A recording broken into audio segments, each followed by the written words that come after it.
Dhruv Rathee presents himself as a fact checker and rational voice. But beneath this image is a pattern: misinformation, selective narratives, and clear bias against Hindu traditions and institutions. His recent attacks on the Supreme Pontiff of Hinduism and Kailaasa go far beyond critique. They are examples of targeted disinformation designed to fuel Hindu phobia. So let's take a closer look at what Rathee has to say and what he deliberately leaves out. One of Rathee's claims, repeatedly, is that the Supreme Pontiff is a fugitive. Here's what the facts show. Multiple courts in India and the US have cleared the Supreme Pontiff of any allegations. Interpol declined any request for anything against the Supreme Pontiff twice. And forensic tests confirmed the accusations were biologically impossible. So these are the facts on record, yet Dhruv chooses to ignore them. Looking further into Dhruv Rathee's content, he often mirrors the anti-Hindu narratives pushed by certain activists and organizations, often linked to larger funding networks as well. So consider this.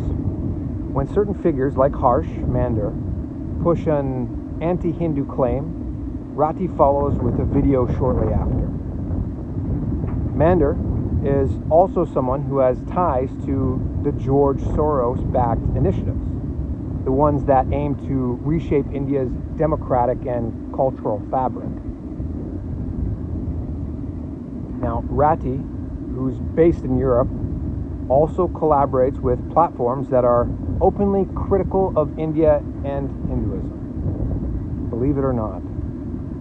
These are not mere coincidence, it's part of a pattern. Dhruv Rathee's bias doesn't stop with the Supreme Pontiff. His views on Hinduism show the same pattern of disrespect. He's compared the Ramayana and the Mahabharata to fictional comic books.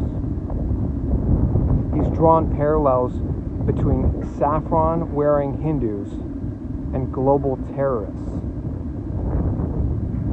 He works with media outlets like DW that have repeatedly broadcasted distorted portrayals of Hindu culture. This is not constructive criticism. This is targeted denigration.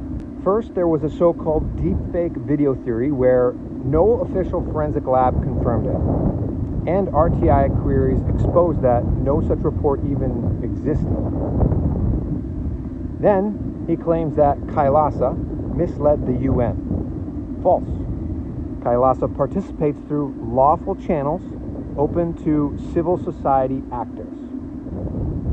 And his claim of land grab in Bolivia, where there was no legal action, no charges, just pure media spin. So when you look at the evidence, Rathee's fact checks fall apart. We believe in freedom of speech, but freedom of speech is not freedom to spread falsehoods and hate. So we call on Dhruv Rathee to, 1, remove his defamatory content, and 2, apologize to the Hindu community for spreading misinformation and Hindu phobia. 3, commit to honest, balanced reporting or face legal accountability. It's time to expose the networks that fuel this disinformation and to stand up for the truth. So let's stand united together against Hindu phobia.